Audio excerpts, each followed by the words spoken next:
it's a very good question. And I mean, when you think about these degrees of investment, for me, the question always is, how wrong can I be and still be right?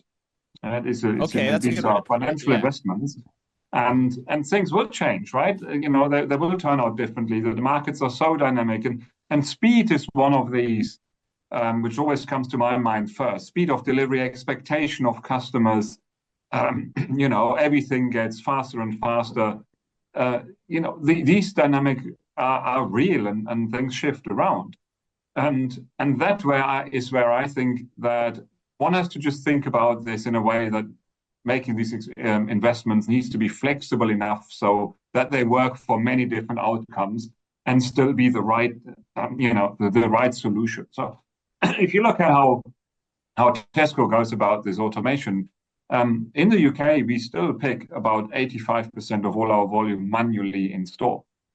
And Wow. that's, you know, for many, many regions is 100% the right decision to do. You're close to the customer, so you can still be very quick, right? You can reach them same day, next day, all of these things work.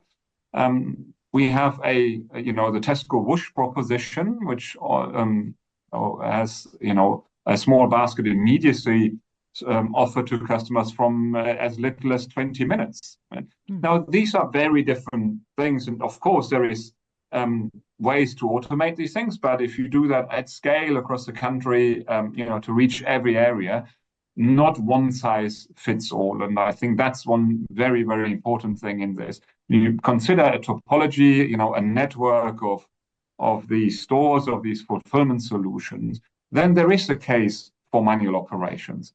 There is a case, you know, in Tesco's example for standalone buildings. We have, you know, 6 of these in and around London, but simply we don't have enough stores stay to fulfill all these orders manually. And, you know, London is a different thing, right? London is a very high density city with very different customer behaviors in many ways, and also many different competitors in this space.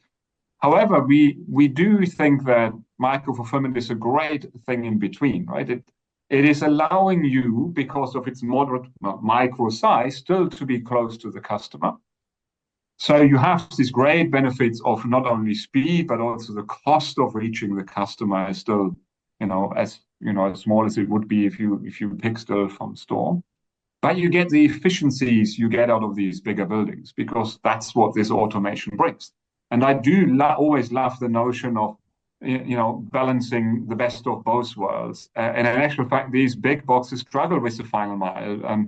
And I think that is you know, a great way to think about this. It's a nice hybrid. It sits firmly in the middle. The Tesco word for MFC, when we started this, is actually UFC. We call them Urban Fulfillment Center. The word MFCs wasn't around when we started this a few years back. Wasn't quite set to that standard. And it just describes where we think these things are a great use case. Not all size cities and, you know, countrysides will fit this type of solution, but it is going into the middle to larger cities, into urban areas where these things are great solutions for